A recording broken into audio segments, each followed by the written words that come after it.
ಇತ್ತೀಚೆಗೆ ಹೃದಯಾಘಾತ ಪ್ರಕರಣಗಳು ಜಾಸ್ತಿ ಆಗಿತ್ತು. ಎಲ್ಲೋ ಒಂದು ಕಡೆ ಕೋವಿಡ್ ಲಸಿಕೆ ನಂತರದಲ್ಲಿಯೇ ಈ ರೀತಿ ಪ್ರಕರಣಗಳು ಜಾಸ್ತಿ ಆಗಿದೆ ಅಂತ ಅನೇಕರು ಅಂದುಕೊಂಡಿದ್ರು. ಕೋವಿಡ್ ಲಸಿಕೆಗೂ ಹೃದಯಾಘಾತಕ್ಕೂ ಸಂಬಂಧ ಇಲ್ಲ ಅನ್ನೋ ಮಾಹಿತಿ ಸಿಗ್ತಾ ಇದೆ. ಕೋವಿಡ್ ವ್ಯಾಕ್ಸಿನ್ನಿಂದ ಹಾರ್ಟ್ ಅಟ್ಯಾಕ್ ಆಗೋದಿಲ್ಲ. ICMR ಮತ್ತು ಏಮ್ಸ್ ಅಧ್ಯಯನದಲ್ಲಿ ಮಹತ್ವದ ಅಂಶ ಬಯಲಾಗಿದೆ. ಇತ್ತೀಚೆಗೆ ಹೃದಯಾಘಾತ ಪ್ರಕರಣಗಳು ಹೆಚ್ಚಾಗಿದ್ವು. ಅದಕ್ಕೆ ಕೆಲವೊಂದು ಕಡೆ ಲಸಿಕೆನೇ ಕಾರಣ ಅಂತ ಹೇಳಿ ಕೆಲವಷ್ಟು ಜನ ಅನುಮಾನ ಪಟ್ಟಿದ್ರು. ಆ ಅನುಮಾನ ಇದೀಗ ಕ್ಲಿಯರ್ ಆಗಿದೆ. ಯಾವುದೇ ಅನುಮಾನ ಪಡಬೇಕಾಗಿಲ್ಲ. ಕೋವಿಡ್ ಲಸಿಕೆಯಿಂದ ಯಾವುದೇ ರೀತಿಯ ಪರಿಣಾಮ ಇರೋದಿಲ್ಲ. ಕೋವಿಡ್ ಲಸಿಕೆ ಸುರಕ್ಷಿತ ಮತ್ತು ಪರಿಣಾಮಕಾರಿಯಾಗಿದೆ. ಯಾವುದೇ ರೀತಿ ಅಡ್ಡ ಪರಿಣಾಮ ಇಲ್ಲ. ವ್ಯಕ್ತಿಗಳ ಜೀವನ ಶೈಲಿಯಿಂದಾಗಿ ಸಾವು ಸಂಭವಿಸ್ತಾ ಇದ್ದಾರೆ.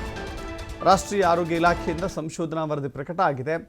ICMR ಮತ್ತು ಏಮ್ಸ್ ಸಂಸ್ಥೆಗಳು ನಡೆಸಿದಂಥ ಜಂಟಿ ಸಂಶೋಧನೆಯ ಪ್ರಕಾರ ಸದ್ಯಕ್ಕೆ ಆ ರೀತಿಯ ಯಾವುದೇ ಹೃದಯಾಘಾತಕ್ಕೂ ಲಸಿಕೆಗೂ ಸಂಬಂಧ ಕಲ್ಪಿಸೋದು ಬೇಡ ಅಂಥೇಳಿ ಅನೇಕ ಜನ ಹೇಳ್ತಾ ಇದ್ರು. ಯಾಕೆಂತ ಹೇಳಿದ್ರೆ ಕರ್ನಾಟಕದಲ್ಲಿಯೇ ಇತ್ತೀಚೆಗೆ ಹೃದಯಾಘಾತದ ಮರಣ ಮೃದಂಗ ಬಹಳ ದೊಡ್ಡ ಮಟ್ಟಕ್ಕೆ ಸದ್ದು ಮಾಡಿತ್ತು. ಅನೇಕ ಜನ ಪ್ರಾಣವನ್ನು ಕಳೆದುಕೊಂಡಿದ್ದರು ಹೃದಯಾಘಾತದ ಕಾರಣಕ್ಕಾಗಿ.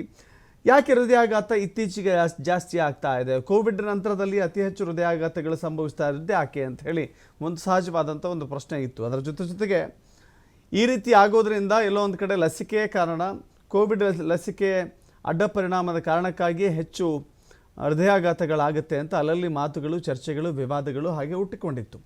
ಇದೀಗ ICMR ಮತ್ತು ಏಮ್ಸ್ ಸಂಸ್ಥೆಗಳು ನಡೆಸಿದಂಥ ಜಂಟಿ ಅಧ್ಯಯನದ ವರದಿ ಏನು ಹೇಳ್ತಾ ಇದೆ ಅಂತ ಹೇಳಿದ್ರೆ, ಹಾರ್ಟ್ ಅಟ್ಯಾಕ್ಗೂ ಲಸಿಕೆಗೂ ಯಾವುದೇ ರೀತಿಯ ಸಂಬಂಧ ಇಲ್ಲ, ಅಡ್ಡ ಪರಿಣಾಮ ಇಲ್ಲ, ಸುರಕ್ಷಿತವಾಗಿದೆ, ಅತ್ಯಂತ ನೇರ ಪರಿಣಾಮಕಾರಿಯಾಗಿದೆ, ಅಡ್ಡ ಪರಿಣಾಮವನ್ನು ಉಂಟು ಮಾಡುವುದಿಲ್ಲ ಅಂತ ಹೇಳಿ ಒಂದು ಕ್ಲಾರಿಟಿ ಸಿಗ್ತಾ ಇದೆ.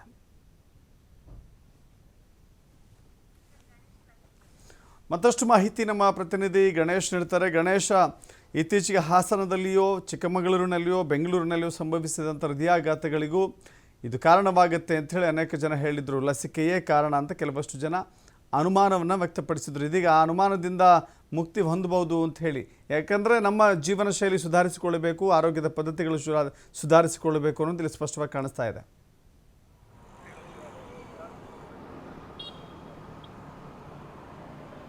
ಖಂಡಿತವಾಗ್ಲೂ ದಶರಥ್, ಈಗಾಗಲೇ ಸಾಮಾಜಿಕ ಜಾಲತಾಣಗಳಲ್ಲಿ ಅಂತಂದರೆ ಸೋಷಿಯಲ್ ಮೀಡಿಯಾಗಳಲ್ಲಿ ಹಾಗೆಯೇ ಜನರಲ್ ಟಾಕ್ಸ್ ಅಂತ ಏನು ಹೇಳ್ತೀವಿ, ಏನಂತಂದರೆ ಸಾಕಷ್ಟು ಯುವಕರಿಗೆ, ಯುವತಿಯರಿಗೆ, ಅದರಲ್ಲೂ ಕೂಡ ಮಧ್ಯ ವಯಸ್ಕರಿಗೆ ಹೃದಯಾಘಾತ ಆಗ್ತಾ ಇರುವಂಥದ್ದು, ಹಾರ್ಟ್ ಅಟ್ಯಾಕ್ ಆಗ್ತಾ ಇದೆ ಅನ್ನುವಂಥ ಏನು ಪ್ರಕರಣಗಳು ಹೆಚ್ಚಾಗ್ತಾ ಇರೋದು. ಇದ್ರ ಬಗ್ಗೆ ಇದು ಸಹಜವಾಗಿ ಡಾಕ್ಟರ್ನ ಕನ್ಸಲ್ಟ್ ಮಾಡಿದಾಗ ಅಥವಾ ತಮಗಿರುವಂಥ ಮಾಹಿತಿಗಳ ಪ್ರಕಾರ ಜನರುಗಳು ಮಾತಾಡ್ಕೊಳ್ಳುವಂಥದ್ದು ಇದು ಕೋವಿಡ್ ಲಸಿಕೆಗಳಿಂದ ಆಗಿರುವಂಥದ್ದು. ಬೂಸ್ಟರ್ ಡೋಸ್ಗಳನ್ನು ಪಡೆದಂತಹ ಸಂದರ್ಭದಲ್ಲಿ ಏನು 2019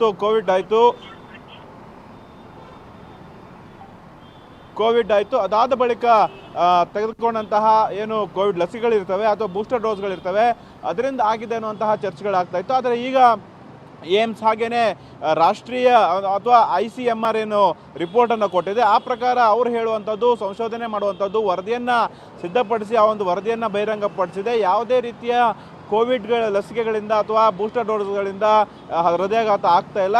ಅವರ ಜೀವನ ಶೈಲಿಗಳು ಅಂತಂದ್ರೆ ಮುಖ್ಯವಾಗಿ ಅವರ ಜೀವನ ಶೈಲಿಗಳು ಯಾವ ಥರ ಇರುತ್ತೆ ಅನ್ನೋದ್ರ ಬಗ್ಗೆನೂ ಕೂಡ ನೋಡಿಕೊಂಡು ಆ ಒಂದು ನಿಟ್ಟಿನಲ್ಲಿ ಅನಾರೋಗ್ಯ ಸಮಸ್ಯೆ ಆಗುವಂಥದ್ದು ಅಥವಾ ಹೃದಯಾಘಾತ ಪ್ರಕ್ರಿಯೆಗಳು ಆಗ್ತಾ ಇದೆ ಅನ್ನುವಂತಹ ಮಾಹಿತಿಗಳನ್ನು ನೀಡ್ತಾ ಇರುವಂಥದ್ದು. ಇದು ಎಲ್ಲೋ ಒಂದು ರೀತಿಯಲ್ಲಿ ಒಂದು ಚರ್ಚೆಗೆ ಇದು ಫುಲ್ ಸ್ಟಾಪನ್ನು ಆರೋಗ್ಯ ಇಲಾಖೆ ಅಥವಾ ರಾಷ್ಟ್ರೀಯ ಅಥವಾ ICMR ಅಂತ ನಾವು ಹೇಳ್ತೀವಿ, ಅದು ಒಂದು ಫುಲ್ ಸ್ಟಾಪನ್ನು ನೀಡ್ತಾ ಇದೆ ಅಂತಲೇ ಹೇಳ್ಬೋದು. ದಶರಥ್, ಥ್ಯಾಂಕ್ ಯು ಗಣೇಶ್, ನಮ್ಮ ಮಾಹಿತಿಗೆ.